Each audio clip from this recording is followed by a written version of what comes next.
साथीहरू, तपाईहरुले यो भनाइ सुन्नु भएकै होला। चिलको झम्टिनु, गिद्धको नजर र बाजको फुर्ती यी तीनै पक्षीहरूको बारेमा बयान गर्छ। तर कहिले तपाईहरुको मनमा ख्याल आएको छ कि चिल भर्सेस गिद्ध भर्सेस बाजमा के अन्तर छ र यो तीनै पन्छीमा कुन सबैभन्दा बढी ताकतवर छ र यी मध्ये कुन सबै पन्छीको राजा भनिन लायक छ? यो च्यानललाई सब्स्क्राइब गर्न नबिर्सिनुहोला। Let's begin. भल्चर गिद्ध यस्तो घिनलाग्दो पन्छी हो जुन मरे सडे गलेको लास खाने मुर्दाखोर भनेर नै चिनिन्छ।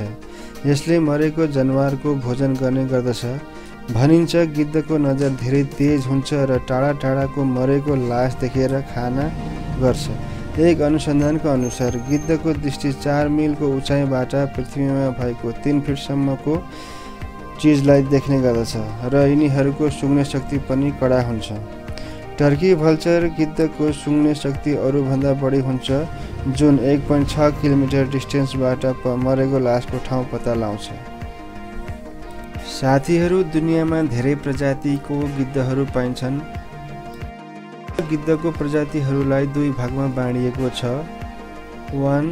ओल्ड वर्ल्ड भल्चर, जुन युरोप, एसिया र अफ्रिकामा पाइन्छ। न्यू वर्ल्ड भल्चर नर्थ र साउथ अमेरिकामा मात्र पाइने गर्दछ। गिद्धको वजन 5 केजीदेखि लिएर 10 केजीसम्म हुने गर्दछ र एक अनुसन्धानको अनुसार गिद्धको सबैभन्दा ठुलो प्रजातिको वजन 14 किलोग्रामसम्म पाइएको थियो।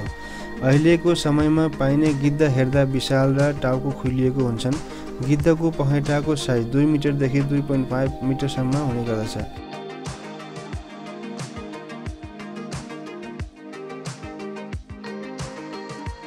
गिद्ध सबैभन्दा माथिसम्म उड्ने पन्छी हो।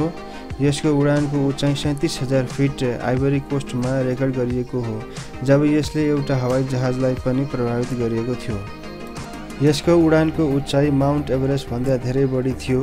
गिद्ध 60 किलोमिटर पर आवरको स्पिडमा उड्ने गर्दछ। भोजनको तलासमा धेरै लामो दूरी पनि पार गर्ने गर्दछ। गिद्ध मृत जनावर खाने गर्दछ। मरेका जनावरहरूको लास खाएर संक्रमणबाट बचाउँछन्। त्यसैले गिद्धलाई वातावरणको सफाई कर्मचारी भनेर पनि चिनिने गरिन्छ।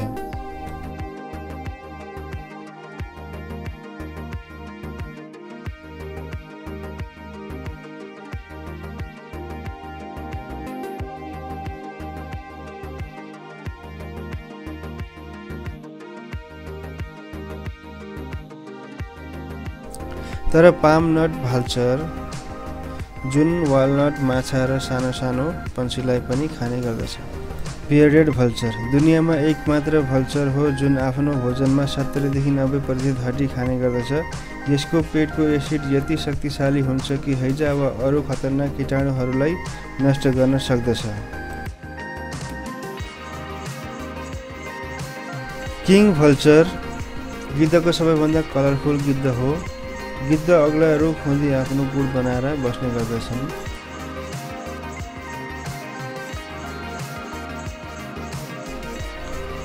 ब्ल्याक भल्चर ब्ल्याक भल्चरको जीवनकाल सबैभन्दा कम 10 वर्षको मात्र हुन्छ र किङ भल्चरको जीवनकाल 30 वर्षको हुने गर्दछ। अहिलेको समयमा गिद्धको मात्र 22 प्रजातिहरू पाइन्छन्। गिद्धलाई सडे गलेको लास खाने मुर्दाखोर भनेर चिनिने गरिन्छ। इगल चिल, जसलाई गरुड पनि भनिन्छ। चिल एक यस्तो शिकारी पन्छी हो जुन शक्तिशाली, तेज र अचानक अट्याक गर्न प्रख्यात छ। चिलको लगभग 60 प्रजातिहरू पाइन्छन् र यो अन्टार्कटिकालाई छाडेर अरू सबैतिर पाइन्छ। चिल लगभग 2 फिट लामो हुन्छ। यो गिद्धको तुलनामा सानो र हलुङ्गो हुन्छ, जसको वजन 270 किलोग्रामदेखि लिएर 400 किलोग्राम भन्दा बढी हुने गर्दछ। यो मध्यम आकारको धेरै आक्रामक पन्छी हो, जसको टाउको सानो र पखेटा लामो हुने गर्दछ। चिलको प्रायजसो सुनौलो, कालो र खैरो रङको पखेटा हुन्छ र यसको चुच्चो पहेँलो रङको हुन्छ। चिल यति शक्तिशाली पन्छी हो जुन 6 किलोग्रामसम्मको शिकारलाई मजाले हावामा उडाएर लान सक्छ। भनिन्छ चिलको नजर धेरै तेजिलो हुन्छ। चिलको आँखाले 340 डिग्री कोणसम्म देख्न सक्छ, जबकि मानिसको आँखाले 180 डिग्रीसम्म मात्र देख्न सक्छ। चिल आकाश 12,000 फिटसम्म उड्न सक्छ, जसमा गोल्डन इगल नामक प्रजाति 320 किलोमिटर पर आवरको स्पिडले आफ्नो शिकारको पिछा गर्न सक्छ।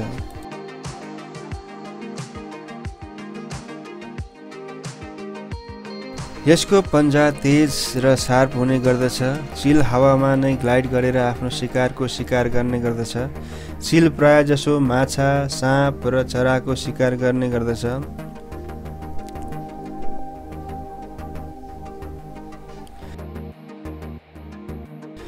चिलको प्राय प्रजातिहरू अग्लो ठाउँ जस्तै रुख र अग्ला चट्टानमा आफ्नो गुण बनाउने गर्छन्, जसमा बाल्ड इगलको गुण सबैभन्दा दह्रो र ठुलो हुने गर्दछ। चिलको बच्चालाई उठ्ने ट्रेनिङ पोथी चिलले दिने गर्छ। जब बच्चा उड्ने लायक हुन्छ तब पोथी चिल आफ्नो बच्चालाई लिएर आकाशमा उड्छन् र माथिबाट बच्चालाई छोडिदिन्छ। तब जमिन छेउ पुग्ने बेलासम्म छ।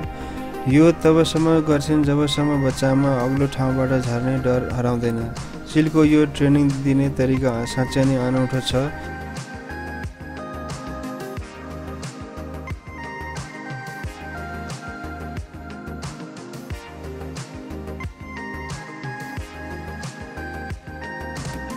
चिलको उमेर लगभग 40 देखि 70 सालसम्म हुने गर्छ। चिल शक्तिशाली मात्र नभएर यसको लाइफस्टाइल आलिशान हुने गर्छ।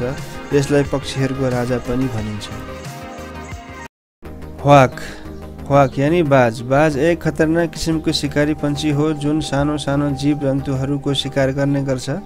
यो तेज गतिमा उड्न माहिर हुन्छ र आँखा झिम्काउनुभन्दा पहिले नै आफ्नो शिकार लिएर भागिसक्छ। यसको उड्नेको स्पिड लगभग 350 किलोमिटर पर आवर तक हुन सक्छ, जुन चिल र गिद्धको तुलनामा धेरै तेज हुने गर्दछ। बाज चिल र गिद्धको तुलनामा साइजमा सानो हुने गर्दछ, जुन मात्र 3 किलोग्राम हुन्छ। यसको पखेटाको फैलावट 8 फिटसम्म हुने गर्दछ। लामो चौडा पखेटा र पुच्छरको कारण धेरै बेरसम्म हावामा बस्न सक्छ। एक बार उडिसकेपछि 6 देखि 8 घण्टासम्म हावामा रहन सक्छ। यसको निलो खैरो र यसै रङको लामो र तिखो पखेटा र पेटमा सेतो र कालो धब्बाबाट चिनिने गर्छ। पुरै दुनियाँमा बाजको 1500 देखि लिएर 2000 प्रजातिहरू पाइने गर्छन्, जुन धेरै थरीका नामहरूबाट चिनिने गर्छन्। यो अन्टार्कटिका बाहेक सबै ठाउँमा पाइन्छन्। बाज आफ्नो मजबुत पन्जाको सहायताले जमिनमा तेज गतिमा पनि दौडिन सक्छन्।